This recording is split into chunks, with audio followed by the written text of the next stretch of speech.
Welcome back to Broke Ass EDC. Got another Ketuo here, man. Got the badass Griffin. Straight from the future, this thing is.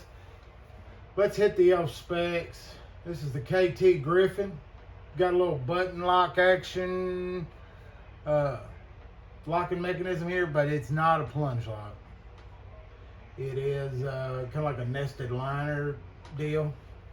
Riding on bearings, M390 steel, coming at the 5961 HRC with this futuristic Harpoon spear point blade at 3.55 inches.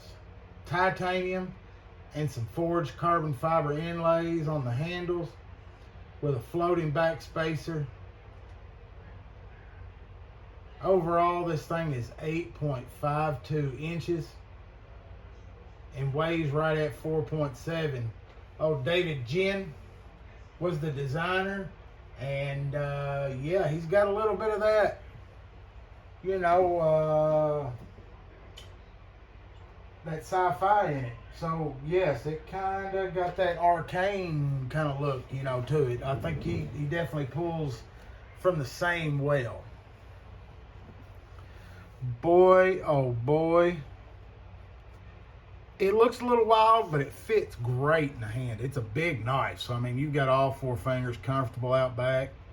This generous fat finger choil here, it's kind of flattened off. Multiple grips on this thing for doing some serious work. I think this knife really wouldn't mind it. Multiple deployments, the reverse flick, back flipper. The front flipper works pretty good on this one if my finger don't get in the way.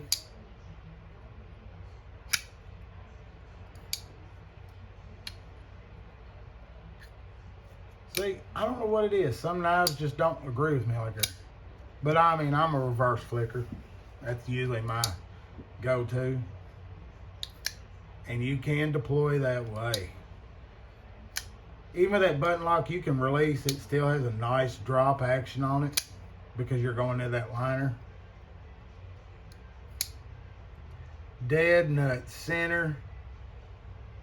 Reversible with a nice plate to keep it clean. That floating backspacer really makes it look good. And that clip, just more of the greatness from Ketuo. Little logo there, little back here, keeping the pivot clean, matching into the hardware out back. I mean, this thing is spot on. Little bit of, it's a maker's mark, I think, in the Griffin name. I mean, it's a clean knife. It's well designed. It's well put together. It feels good. Cannot complain about it. It prefers a reverse flick.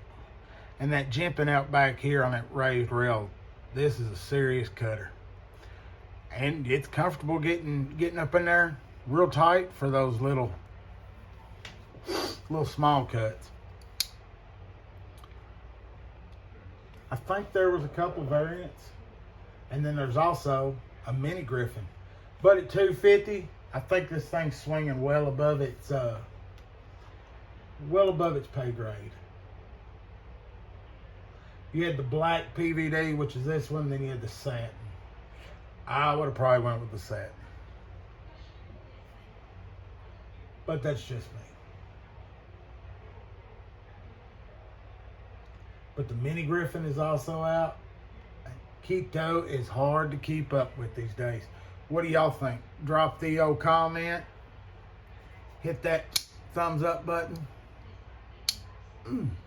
Man, she comes down good. And don't forget, Knifeaholics on Saturday night. We do a little giveaway from time to time. Y'all, stay sharp. Stay safe.